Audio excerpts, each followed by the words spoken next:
Gente, sejam muito bem-vindos, bem-vindas e bem-vindes. Estamos aqui, eu estou muito bem acompanhada com essas 6 pessoas que estão compondo o palco comigo. E aqui na plateia temos algumas pessoas que estão construindo esse encontro que vai ser completamente ao vivo, a cores, mesmo que gravado, mas improvisado de um jeito muito verdadeiro, porque hoje nós vamos aqui brincar com uma pauta que é extremamente séria, extremamente importante, mas que para isso nós trouxemos algumas crianças do PIA que vão se apresentar e o pessoal da frente LGBTQIAPN+, de Suzano. Eu sou a Carolina Portela, eu estou ainda artista educadora do PIA, essa é a última semana, e eu atuei aqui no Céu Lajeado em 2018, 2023, 2024 e esse ano que está sendo o meu último. Meu nome é Yasmin, eu tenho 10 anos, eu estudo aqui no Céu Lajeado MF. Oi, meu nome é Rian, eu tenho 13 anos. Estudo aqui no CMF Lajeado, minha escola favorita daqui do bairro, né, praticamente.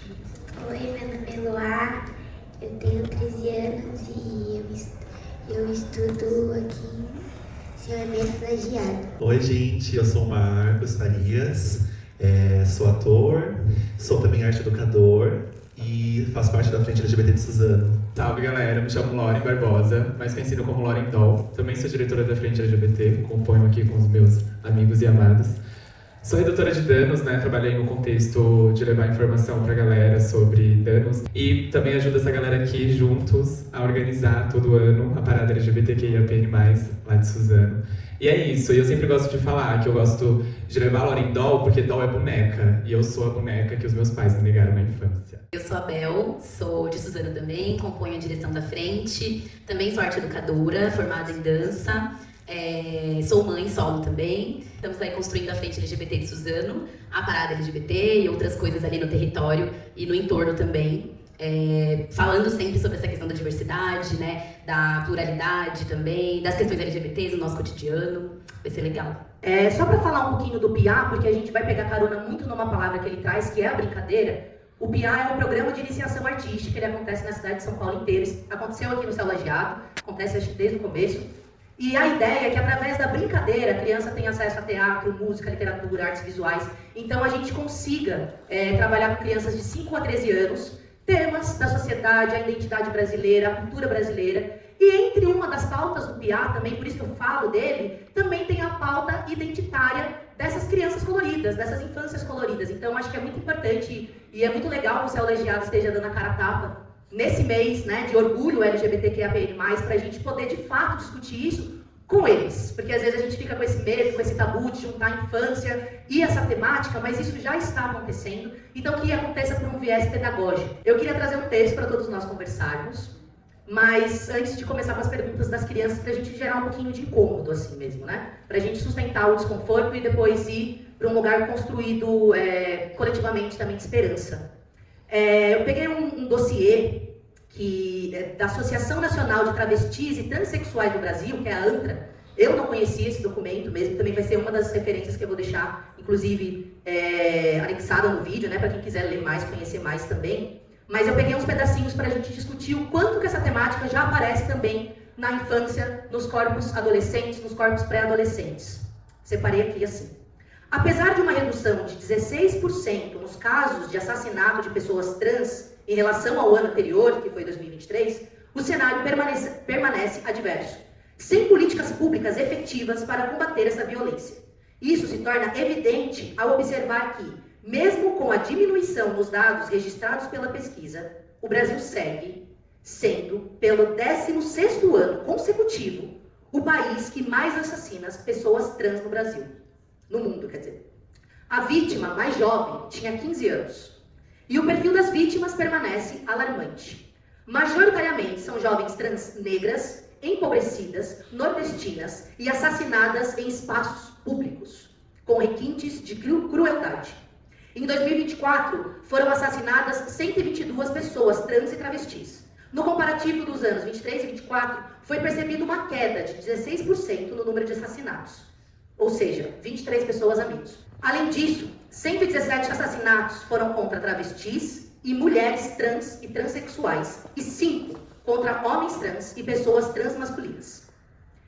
Os estados que mais matam estão, em primeiro lugar, São Paulo, com 16 casos. Segundo lugar, Minas, com 12 casos. Terceiro lugar, Ceará e o Rio de Janeiro, com 10 casos. Ou seja, o Sudeste é a região que está mais à frente desses dados.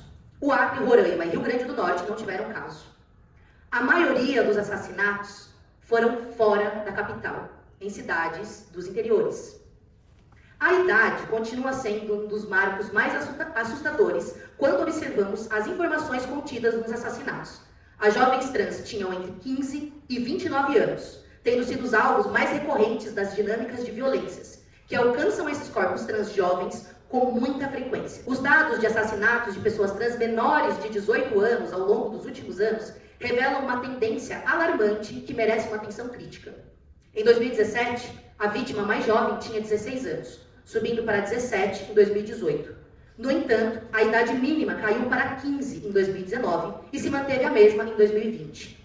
Em 2021, houve uma queda ainda mais significativa para 13 anos, expondo a extrema vulnerabilidade de crianças e adolescentes trans frente à violência letal. Eu acho importante a gente começar por esses dados, por mais desconfortáveis que eles sejam, porque quando a gente fala, meu Deus, essa educadora, esses adultos trouxeram 3 crianças para debater sobre o tema, é sobre esses dados que nós estamos falando. Nós estamos falando sobre um tema que atravessa corpos dessas idades, com realidades, com infâncias que têm direito à vida nessa idade, e nós não damos o direito a ouvi-los, a debater com eles. Então, eu acho que hoje o debate se faz muito importante para a gente começar, depois que a gente ouviu juntos, e é bom tê-los aqui, porque eles sabem que durante esse tempo do PIA que a gente esteve junto, a gente conversa sobre diversos temas de um jeito muito maduro. Então, contando com essa maturidade, porque nada daqui, principalmente com eles, não foi nada combinado, e contando com o que eles pesquisaram, com o que eles tiveram acesso, com o que eles não tiveram acesso, com o que eles desconhecem, mas representando a nós, representando a população do Lajeado, eu queria perguntar para vocês, o que significa as letras, né, da comunidade LGBTQIAPN+. Tem algumas aqui que a gente não soube, a gente inventou. O L é de lésbica, o G é de gay, B é de bissexual, T é de trans, Q eu acho que o I, Intersexual, acho que é assim. intersexual, É. assexual, o P pansexual e o N bissexual. O que significam as letras, pessoal, da comunidade LGBTQIAPN+. L de lésbicas, G de gays, B de bissexual, T de transexuais e travestis, Q queer e intersexo, pansexual, assexual, não binário. E ainda tenho mais. Lésbicas, pessoas, mulheres que se relacionam com mulheres. Gays, homens que se relacionam com homens. E não deixam de ser homens. E não deixam de, eles se identificam com o sexo masculino. Isso é até importante você saber. Eu não sou nada dessas letras aí. Tá, mas na hora de assinar emprego, você assina errado, você não sabe nem que você é um homem cis. É importante você saber. Então, assim, né? Cisgênero é quem nasceu com o seu sexo de nascimento e se identifica com esse sexo. Então, gays e lésbicas se identificam com o seu gênero de origem e têm atração pelo mesmo sexo. Bissexuais, pessoas que ficam com homens ou mulheres. Transexuais, que é uma pessoa que nasce biologicamente com sexo, sei lá, masculino, gênero definido, e em torno da sua vida se descobre em outro gênero, assim como sou eu. Sou uma mulher trans, nasci biologicamente como um menino e com 19 anos me identifico como uma mulher trans. Queer é difícil, né? Que o pessoal colocou como queen, que eu também acho que podia passar, né? Eu acho que podia passar. Queen é rainha, porque, né? Mas o queer, como podemos definir o queer? Queer, ele tá ali num papel de gênero que brinca, né, com essa questão do gênero, né? Eu acho que para exemplificar melhor, talvez, trazer o papel da drag queen, por exemplo, né? Que é uma persona, né, que brinca com as questões de gênero, né? Pode ser tanto com os traços masculinos quanto com os traços femininos. Tanto que a gente tem ele flui, né, nos dois gêneros, né? Então acho que o queer ele tá nessa questão, né, de brincar com as questões do gênero mesmo. Intersexo.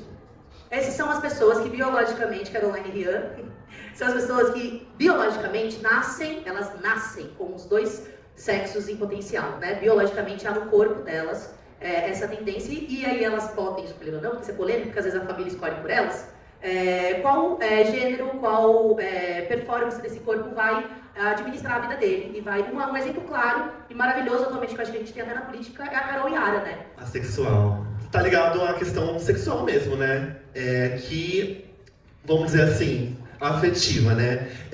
Eles vão se relacionar com as pessoas de forma afetivamente, sem ter a parte sexual. Pansexual, eu acho que essas são as pessoas mais evoluídas. Ela gosta de pessoas, ela se apaixona por pessoas. Temos o não binário, né? Que é aquela pessoa também que flui entre os gêneros. Então, um dia ela vai estar muito masculina, outro dia ela vai estar muito feminina. Ou um dia ela vai estar os dois, sabe? E é isso, assim, pessoas não binárias buscam também pôr os seus nomes neutros, né? E pronomes neutros, né? Que também são elo, delo, e daí vai, né? Isso. E é isso, assim, tipo, recentemente a gente tem Rai, né? Que também acompanha a gente na frente LGBT. Essa pessoa se identifica como uma pessoa não binária e gosta de usar os pronomes neutros, são elo, delo. E daí vai transitando, né? Nessa coisa, assim, masculino, feminino, maquiagem, mas também shortão, sabe? Uma parte de cima, um top, e um shortão, e um tênis muito masculino, sabe? E um cabelo curto. Eu acho chique demais a não binariedade. Que eu acho também que tem a ver com essa coisa da expressão do gênero, né? Porque a sigla, por exemplo, ela tem as letras que vão falar diretamente sobre a sexualidade, né? Que é o como a gente se relaciona com as outras pessoas, né? Quando a gente começa a gostar de pessoas, a se envolver com pessoas. E tem também o nosso gênero, né? E a nossa identidade de gênero, que aí são coisas diferentes, né? E aí a sigla passa por tudo isso, né? E aí quando a gente chega nas pessoas trans e não binárias, são essas pessoas que não estão dentro da cisgeneridade, que é essa forma que a gente aprendeu desde criança a ser, né? Se eu sou mulher, eu tenho que fazer essas coisas, se eu for homem, eu tenho que ser essas coisas, seguindo o nosso corpo, né, e gênero biológico. Então, trouxe uma roupa que essa pessoa customizou, que pensou e elaborou disso como um projeto, como uma arte, como um manifesto, como um lugar colorido de se brincar arte e cultura, de se brincar vestimentas. Então, pensando nisso, Rian, queria que você explicasse do porquê que essa roupa, como que... Adoro. Só para justificar, uma coisinha que eu acho muito legal disso, artisticamente trazendo inclusive, porque eu defendo o quanto que isso é um projeto do Rian, pensando até a sustentabilidade, porque essa ideia do Rian, ele fala porque ele fica muito afetivo com o projeto e porque é visível, né, não teria como separar. Mas foi um projeto que surgiu em 2023, quando nós estávamos aqui, eu estava no CEL junto com a Júlia Mota, que foi uma outra educadora de literatura também do PIA, que trabalhou comigo. E nós estávamos um dia, não tinha tanta criança, né? Estávamos eu, você, a Júlia Ariellen. O Rian falou assim, eu vou fazer umas coisas aqui, porque ele é muito criativo, ele sempre criou, ele dentro desse projeto, dessa precariedade que o próprio programa traz também, o Rian veio trazendo propostas e uma pesquisa dele, muito autoral, de pensar vestidos com craft, com plástico, né? Esse daqui é um vestido feito de plástico de onde meu pai trabalha. Meu pai trabalha numa fábrica de sacola. Então, tipo assim, toda vez que eu peço pra ele trazer alguns plásticos pra eu criar meus vestidos, né? Super lindos, maravilhosos. Esse daqui veio também da fábrica do meu pai, onde ele cria sacolas, muito saco. Aí eu peço pra ele trazer alguns tubos gigantes de sacola pra eu criar meus vestidos. E é assim que surgiu. Minha nova marca, chamada Coraline. A marca, né? Tô falando porque se saiu um estilista do Lajeado, você sabe de onde começou. E dentro desse programa, depois que o Rian pensa a figura, essa persona, que até o teatro também vem como um parâmetro também para se pensar, experimentar sem julgamento, sem uma pré-concepção que a sociedade já faz isso por si só, mas naquele momento a gente pode se permitir. Dentro desse programa as crianças brincam, cantam, dançam, apresentam, vendem produto. Então é multifacetada essa persona e que permeou esse lugar que eu acho que hoje, quando encontra a frente, também assim é um pouco emotivo nesse lugar, principalmente para o Rian e para a Caroline, pensando essa trajetória que desde 2023 há uma pesquisa ali, né? Eu queria saber com vocês como que vocês veem a escola ou as famílias nessa parceria com essas infâncias coloridas, porque vocês conhecem outras crianças que também se identificam com alguma dessas letras que nós trouxemos aqui? Tem o Rian, de amizade, né? Tem também mais um amigo. Tem algumas famílias que não aceitam mesmo, porque acham, tipo, hoje só tem nós três aqui. Porque também pode ter muitas famílias que acham que isso vai desenvolver nas crianças, só porque elas estão falando isso. Nossa, aproxima, pega dá um close, por favor. Que é muito importante o que tu tá falando.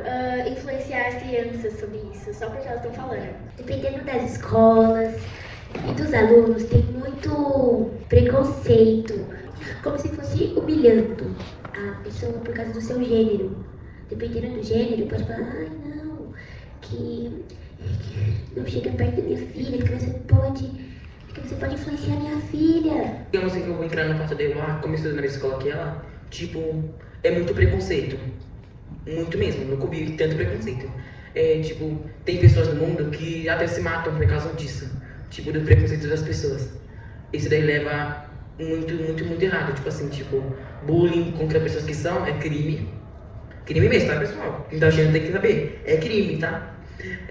Tipo, em vez de, a escola tem que apoiar. Tipo, os alunos que fizer, tipo, preconceito com pessoas que são, tipo, a escola tinha que expulsar ou dar alguma coisa, tipo, advertência, ou, tipo, tirar da sala e mudar de escola, transferir para algum outro lugar, estaria muito mais seguro. Ou que o governo criasse uma escola LGBT, porque seria muito mais melhor. Eu ia amar, nossa. Eu ia ser professor. Total. Seria a escola dos céus. Mas aí, então, o que a gente está construindo também deixa eu só entender, é um lugar disso. Pra gente estar seguro, então, a gente tem que tirar todo mundo que nos ameaça e construir um lugar seguro só a gente.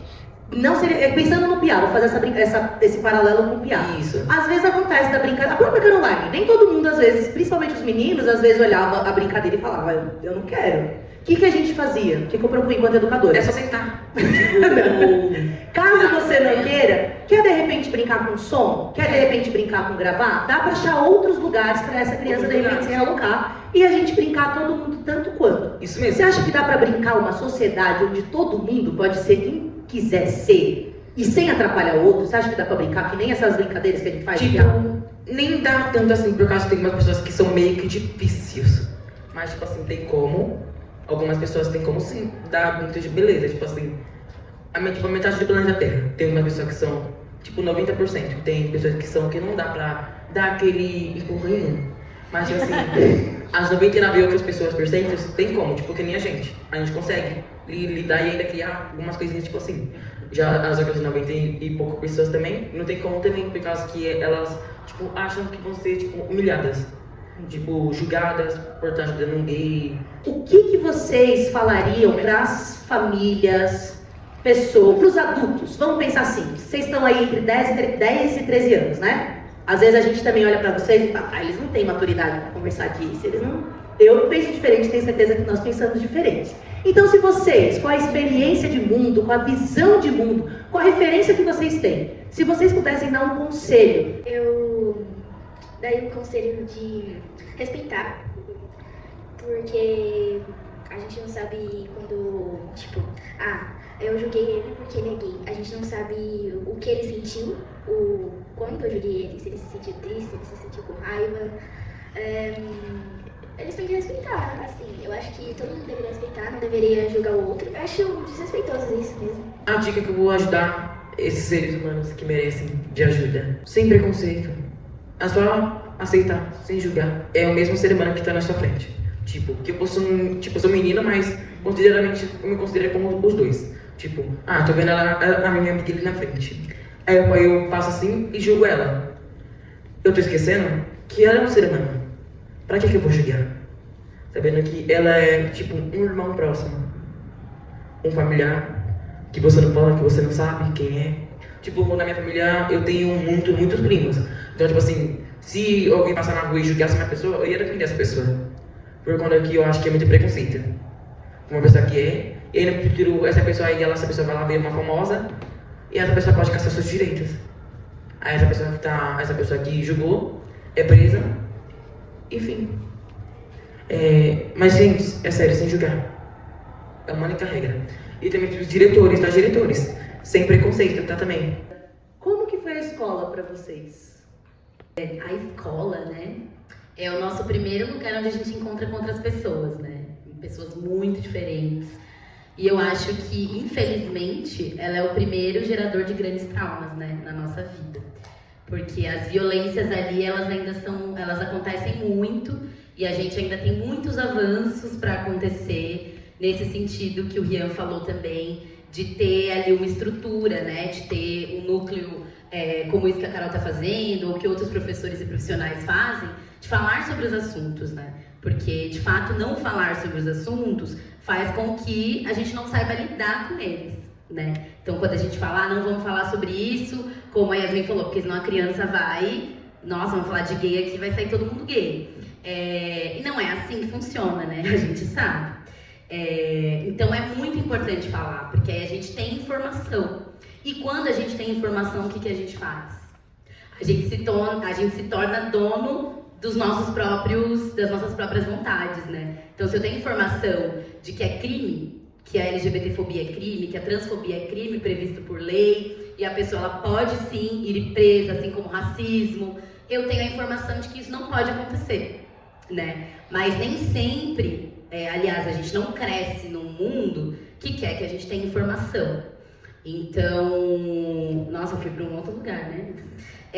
Mas a escola, eu acho que é isso, ela deveria estar nesse lugar de informação, nesse lugar de acolhimento, nesse lugar de fazer com que a gente conseguisse aprender a socializar com o outro, né? Vocês estavam falando dessa coisa de uma escola LGBT, né? É legal pensar, é legal. A gente adora lugares assim. A gente vive construindo, né, micro-universos assim pra gente sobreviver, mas tem um lado também de que se a gente se retira e se junta num canto, a gente deixa de utilizar dos nossos direitos. Então, se eu pego aqui, me junto com vocês, vou morar numa casa separada de todo mundo, eles conseguiram o que eles queriam, que era retirar a gente dos lugares, né? Então, não, sabe? Por mais que a gente crie lugares mais, mais acolhedores pra gente conseguir se divertir, sobreviver, tá em espaços saudáveis e tudo, assim eu também devo estar na sociedade, no trabalho, na escola, nas coisas que eu faço. E as pessoas elas vão ter que lidar com isso, sim, sabe? E aí não é apenas, eu respeito, mas não aceito. Ou eu aceito, mas não respeito. Não, você não tem que aceitar nada, né? Você tem que, assim como você é respeitado, respeitar o outro no mundo. Então, acho que a escola deveria fazer esse papel, a gente tem muito para avançar ainda, tem escolas muito boas que, por conta de profissionais muito bons, acontecem coisas muito importantes nesse sentido, né? A gente também vai se encontrando com os nossos semelhantes, nossos pares, né? Os grupos que a gente se identifica, então também é um lugar bom para isso, né? Mas eu acho que é muito difícil, assim. Eu acho que nesse momento da minha vida, o que me salvou foi a arte mesmo, porque ao mesmo tempo que eu estava estudando, eu já fazia dança, e foi na dança e nas expressões artísticas que eu consegui expressar sempre o que eu queria expressar, e que eu fui também construindo esses grupos onde eu me sentia à vontade para estar e para me questionar sobre quem eu era, e permaneço me questionando, porque eu acho que é isso também. Não me conformo com a realidade que a gente vive e com as coisas que a gente é obrigado a fazer o tempo todo. A escola, para mim, foi um lugar onde eu comecei a descobrir o que eu ia ser hoje. E comecei também a fazer esse exercício de, poxa, não posso ser, isso é feio, a minha família não vai aceitar, os meus amigos não vão gostar. Mas acho que antes de eu me entender como uma pessoa LGBT, a galera falava muito, né? Jeitinho de mulher, boiola, viado, não sei o quê. E eu ficava me perguntando, o que é isso? Por que a galera tá me chamando dessa forma? Por que eu tenho um jeito diferente dos meninos e eles estão me excluindo dos grupos? E daí eu começo a entender que eu ia ser uma mulher, sabe? Que eu, ali naquele momento eu já estava sendo uma pessoa trans, uma criança trans, né? Sem saber, né? E daí foi muito difícil, assim, com todos os preconceitos, com todas as mazelas que a escola traz, né? Com todo aquele negócio. Eu tenho medo, eu tenho um trauma até hoje de banheiro, sabe? Porque os meninos, eles sempre vinham entrar no banheiro, queriam fazer uma graça, não sei o quê. E é tão doido que até hoje eu olho pra cima pra ver se não tem alguém, sabe? E foi isso, assim, acho que isso pega muito pra você também, né, Rian? Porque é isso, assim, eles fazem várias coisas. Eu lembro que teve uma vez que eu entrei no banheiro e ele automaticamente me deu um chute, né? Nas partes íntimas, e eu fiquei tipo, o que eu fiz? Por que ele tá me dando chute? E daí começa o meu trauma no banheiro, sabe? De não querer ir no banheiro sozinha, de não querer entrar, sabe? E foi muito difícil, assim.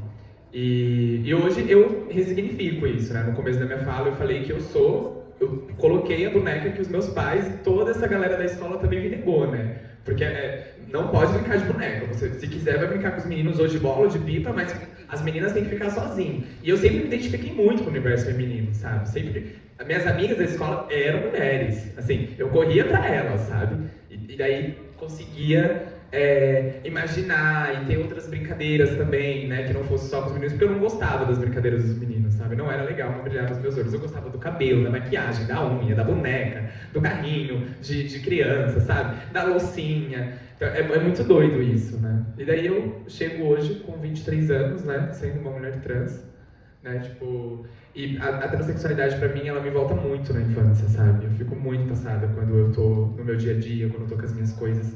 Hoje eu tenho liberdade de sair com o cabelo que eu quiser, com a maquiagem que eu quiser. E foi isso, assim, também, buscando também. Eu busco sempre quais eram as minhas brincadeiras, o que eu gostava de brincar. Hoje eu busco muito, sendo uma mulher trans, sabe? Com o passar do tempo, a gente tem discutido mais, né? Tem havido mais diálogo, né? A gente tem visto isso, né? Em algumas escolas tem sido proposto isso, né? Então, acho que hoje em dia a gente tem esse momento, né? Mas falar disso nas nossas épocas é difícil, porque, pra mim, pelo menos, eu cresci numa escola, né? Tipo, é isso. Às vezes a gente quer esconder quem a gente é, só que a gente não esconde quem a gente é. A gente simplesmente é, e as pessoas vão olhar, vão perceber. E essa violência toda que tinha na escola, né? Eu lembro de ser agredido gratuitamente por ser um menino sensível, delicado, porque o homem ele não pode ser delicado, ele não pode ser sensível, né? Tem isso também, tem esse lugar. E quando se tem um contato com alguém assim, vem a violência, né? Tipo, você não pode ser assim. O que eu posso brincar? Eu não posso brincar com boneca por ser menino, eu não posso brincar com os meninos porque eu sou menina, eu não posso jogar futebol com os meninos porque eu sou menina. Sempre tinha muito disso, sabe? Eu sempre quis brincar com as coisas de menina, assim, sempre me identifiquei, eu sempre gostei muito de Barbie, por exemplo, né? Acho que é algo que algo que me visita sempre na infância, de querer brincar com Barbie e não poder, sabe? Ser proibido. E aí, sei lá, eu não entendia por quê. Por que eu não podia brincar de Barbie? E aí eu tinha que brincar escondido, sabe? Eu lembro que eu cresci numa empresa, né? A gente morava numa empresa, minha família, de reciclagem. E é muito louco isso, né? Vem do Rian hoje, né? Trazer isso, né? Essas coisas. E aí, como eu não podia ter uma Barbie, né? Eu fui pegando os restos de boneca que eu encontrava nessa reciclagem e construí uma Barbie pra mim e escondi no fundo de um baú.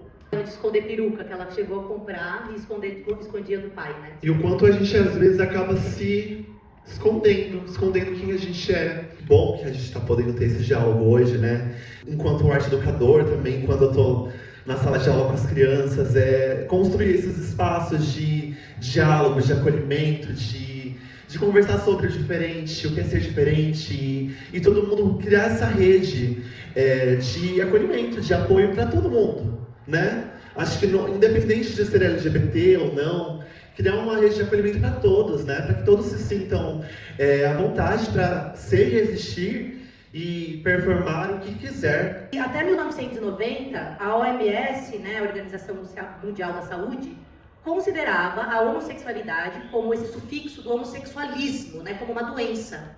Então faz só 35 anos que parou de ser considerada. A gente tem muito na luta da saúde mental, o quanto que as pessoas eram internadas, elas passavam por medidas de conversão mesmo, assim, para deixar de ser quem se é, como se pudesse ter uma cura, né? É muito triste, é muito recente, é muito preocupante, e é por isso que se faz necessário esse tipo de debate. E também eu acho que tem uma palavra que ambos permeiam, que é essa coisa da brincadeira, né? E mais uma vez, por isso que eu trago essa importância também do PIA enquanto política pública, porque no final tudo isso se resume à política pública mesmo. Nós pagamos impostos, porque senão tá falando assim, essas pessoas coloridas aí querem muitos direitos. Não, a gente também paga imposto. Se não desconta do nosso dinheiro aí, do que a gente deixa de pagar, a gente continua sem direito. Agora, se nós pagamos como qualquer outra pessoa, se nós temos obrigações e deveres, nós também temos direitos, né? Então, pensando essa coisa da brincadeira, o quanto que pode-se trabalhar paternidade através das brincadeiras, o quanto pode-se trabalhar administração de empresa através das brincadeiras para as mulheres. Então a brincadeira, ela tem essa potência, então nós não podemos subestimar e colocar essa coisa do gênero, né? Tipo, é isso, então os meninos vão ser para sempre carrinho e as meninas para sempre casa, né? Como se isso fosse condicionar uma visão de mundo muito limitada. E aí, para fechar, e minimamente a gente encaminhando, assim, até para deixar um pequeno espacinho caso vocês queiram trocar entre vocês, eu queria que a frente falasse um pouquinho de como estão as coisas hoje também em Suzano, porque querendo ou não, a gente está em São Paulo, ainda que num recorte mais extremo ainda da capital, mas nós tivemos recentemente a parada, né, no domingo. Então, sabemos que são vocês que puxam esse carro forte, esse carro forte que vocês puxam. Então, como que é organizar uma parada fora de São Paulo? Como se começa? Qual que é a dificuldade? E para quem quiser estar nessa parada, como que faz para achar vocês, para colar junto, para ser essa força, assim? Acho que eu vou começar apresentando um pouquinho a frente, né? O que significa a frente, né? Nós somos desse movimento, que é a Frente LGBTQIA+, de Suzano, pela luta dos direitos da população LGBT. Então, a gente já conseguiu nisso concretizar diversas ações, né? Uma delas é a parada, que eu vou falar um pouquinho mais também, mas a gente já fez mutirão de retificação de nome para pessoas trans e não binárias, a gente já fez muita coisa artística, né? De sarau, de oficina, a gente tem um bloco de carnaval que a gente fundou há uns 3 anos, é maravilhoso, de verdade. E aí a gente tem, né, entre ações artísticas, ações que a gente tenta fazer parceria com a saúde, com a educação, a ideia é que a gente promova a importância de que a cidade pense que existem pessoas LGBTs na cidade e que essas pessoas precisam de acompanhamento, de estarem assistidas, assim como uma pessoa que não é LGBT, né? Porque assim como a Carol falou, nós temos, assim como aquela pessoa tem direito a ir na padaria e a fazer uma consulta no médico, eu também tenho, a Lauren tem, o Marcos tem, vocês têm. Então, e tá tudo previsto num livro chamado Constituição Federal. E nós temos que falar, não, esse é um direito meu, e acabou. Então, a frente, ela tá nessa busca de orientar essas pessoas na cidade, de fazer essa ponte, né? Mas a gente não vive uma realidade muito fácil lá em Suzano, né? Acho que assim, como algumas cidades, muitas, né? A gente vive uma realidade muito difícil, né? Com a prefeitura local, com os gestores de forma geral da cidade.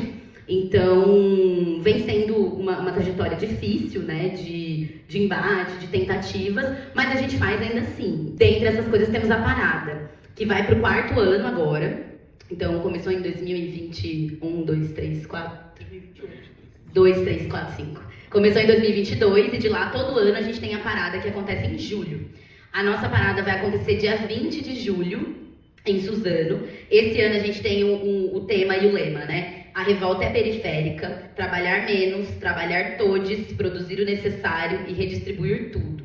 Esse tema e esse lema a gente também pensa coletivamente, então a gente convidou pessoas, deixa aberto o convite, a gente senta numa praça, num espaço, faz um debate até chegar numa ideia comum. E aí a ideia foi falar sobre a periferia, foi falar sobre os corpos LGBTs na periferia, principalmente os corpos pretos, o que é sobreviver em Suzano sendo uma pessoa LGBT periférica, sendo uma pessoa preta LGBT periférica. Então esse ano esse vai ser o nosso grito e vai ser por perguntar, né? Cadê as ações, como a gente estava falando? Cadê? Então a parada é muito importante nesse sentido, né? A de Suzano é muito diferente da de São Paulo, né? Porque São Paulo é muito maior, então São Paulo já tem uma ideia de as marcas compram os trios e querem divulgar os seus logos e shows gigantes. Então já é diferente, ainda que tenha a sua máxima importância também, mas em Suzano a gente ainda faz o movimento de manter uma parada independente. Então pra gente não é importante ter uma marca patrocinando para ter 10 trios, não. A gente também, né, compõe a parada LGBT com 3 coletivos, né, que é a Frente, a Casa da João e a Família Stronge. Que são esses 3 coletivos que são independentes e periféricos também, né? A Família Stronge, ela vem numa gama enorme de fazer várias paradas periféricas dentro da periferia, né? A galera é uma família mesmo, e daí eles tem no Grajaú, tem no Itaim, tem em Poá, tem em Itacoaxetuba, sabe? Tem várias paradas acontecendo além da de São Paulo, que lógico, é a maior do mundo. E daí temos a Casa da João, que também reside lá lá em Suzano, né? É um coletivo periférico. Eu gosto muito de levar a Casa da João, porque é uma amiga minha muito pessoal, eu tenho ela muito como minha irmã. Começa a fazer os rolês dela dentro de uma favela, onde todo mundo também tá, né? Tipo, quem são vocês? E ela ali reivindicando e fazendo. O coletivo Casa João nasce meio que na pandemia, onde a gente não podia fazer festa, mas nasceu. Foi ali que nasceu, e a João vem fortalecendo muito a gente na parada, sabe? Eu queria muito citar ela nesse podcast. Vocês que estão aí assistindo, amor, estão super convidados. Acho que quando a gente fala orgulho é lembrar dessa frase que eu acho que a Simone de Beauvoir traz, que é: nunca se esqueça que basta uma crise política, econômica ou religiosa para que os direitos das mulheres sejam questionados. Esses direitos não são permanentes. Você terá que manter-se vigilante durante toda a sua vida. A Simone de Beauvoir fala das mulheres, mas eu acho que é um jeito amplo de falar sobre várias minorias, né? Eu estou aqui também com um pequeno livreto que eu achei simbólico trazer sobre o GT LGBTQIAPN+, que também é um estudo do próprio programa. São artistas com esses corpos descentralizados, com esses corpos periféricos também, que trazem aqui sugestões de leituras infantis, e também sobre uma perspectiva. Eu falei que a gente começou um pouco nessa pauta, né? Sustentar o desconforto para acabar com essa esperança. Acho que a parada é um jeito da gente ver essa esperança. E também pensar literaturas, né? Como Olivia Tem Dois Papais, O Pequeno Sereio, Meu Maninho é uma Menina, Mãos, Julian é uma Sereia, Joana Princesa, A Princesa e a Costureira, Princesa Kevin, Tudo Bem Ser Diferente, e 1 milhão de finais felizes. Às vezes podem ter esses livros aqui na biblioteca, também o Céu tem uma biblioteca. Para quem não sabe como fazer a carteirinha, é super simples. E dizer também, momento merchan, que eu vou deixar esse livro, até para quebrar uma lógica mercadológica, deixar esse livro que eu escrevi, que é Ovelha Colorida, em parceria com a Mariana Hormes e com o Felipe Tognoli, aqui no Céu. Não precisa comprar, já está pago. Vem ler, troca, inclusive entre outros, questiona. Tá, a Jennifer, a Juliana, o pessoal, para comprar uma literatura para vocês, é dinheiro público, elas vão comprar, elas são ótimas, são super disponíveis. Só de trazer esse podcast aqui, já prova esse lugar delas para jogo. Agradecer aos convidados, a Eloá, também representada pela Joyce, a mãe que autorizou estar aqui, o Rian e Caroline, pela Daiane, a Yasmin, que também foi a Cídia que liberou a presença. É muito importante essas presenças familiares através dessas crianças, desses corpos aqui representados. O Marcos, a Lori, a Bel. Também agradecer a Thay, Jennifer, a Juliana, a Evelyn, ao Céu Lajeado, que eu estou encerrando aqui uma trajetória enquanto artista educadora do PIA. E também, é claro, gente, momento de finalização de agradecimento, mas a minha parceira, que foi a Patrícia Alves, também do Território, não pôde estar aqui hoje, mas que é muito parceira nesse lugar até do Lajeado. A Júlia Mota, que também foi minha parceira em 2023. Pamela Carmo. Cláudio Pavão, que também fez um trabalho com a gente aqui, também que é do Filhas da Dita, também um coletivo aqui da cidade de Tiradentes. O Val Lima, que nos levou para ver macacos. Fomos nós, aqui está parte dos piazistas que foram assistir essa peça, fundamental também na nossa formação. E também a Carol Araújo, o pessoal lá do Céu Perus, que também fez essa ponte. E Leandro, que está na técnica, Amanda também, que são os técnicos da casa. Agradecer todo mundo e pedir encarecidamente que mais do que só mais um podcast, mais um lugar de a gente falar para a nossa bolha, a gente precisa chegar em quem, mesmo que não seja, está agredindo quem não é da bolha. Yasmin quer fechar com a sua música? A Yasmin, ela criou uma música dos últimos dias de Piá, e aí, é uma ciranda? Posso chamar de ciranda? Pode perguntar uma coisa para eles. O Ria sabe o que você vai perguntar? A pergunta que ela queria fazer é que as bandeiras coloridas, tipo, a nossa bandeira colorida tem um significado. Mas acho que não existe um significado, sabe? É porque a gente é colorido mesmo. A gente gosta de brincadeiras, a gente gosta de tudo que é colorido diferente, sabe? Na comunidade LGBT tem muitas drags também, né? Que fazem a arte. E é isso, assim, a gente é colorido por ser uma gama enorme, sabe? A gente tem uma bandeira, né? Que é a carro-chefe, vamos dizer assim, né? Que é a toda colorida, né? Mas também a gente tem as outras bandeiras, né, que vão representar as transexuais e travestis. Tem outras bandeiras, né? Além de ter a colorida LGBT, a gente também espalha as outras cores para os gêneros, sabe? Eu esqueci também de indicar, acho que também vou deixar na descrição desses vídeos, esse documentário, só que eu queria deixar curioso também, que está na Netflix, que chama Pray Away, que é meio que tipo, hora que passa. Vai ver, fica com essa curiosidadezinha, assim, do que trata, do que... Mentira, fala sobre essa questão da cura. Vou dar esse spoiler, mas assim, do quanto que a gente estava falando antes dessas pessoas, do tipo, ai, quase que querer fazer um processo de transformar em algo que não somos, não nesse lugar padrão. Esse documentário traz muito isso e ele é pensando essa lógica de 90 ainda dos Estados Unidos. Esperou? Vamos encerrar cantando? Só vim aqui pra jogar capoeira de Angola, capoeira de Angola. Eu só vim aqui pra jogar capoeira de Angola, capoeira de Angola. E a queixada rasteira no chão, e a pontada rasteira no chão. Capoeira de Angola, capoeira regional, capoeira de Angola, capoeira regional. A capoeira saravagem vem, a capoeira saravagem vem com a meia lua rasteira no chão e a queixada em você. Toma cuidado pra não cair, toma cuidado pra não cair. E vem, entra na roda sem medo de cair. Entra na roda sem medo de cair. Composição dela, hein? É dela. Isso é só um pedacinho do que o PIA pode fazer enquanto política pública, tem vestido e tudo são deles. Nós não fazemos nada, são eles. Então, é isso. Mais uma vez, muito obrigada. Agradecer ao pessoal do CEL. Estamos por aqui.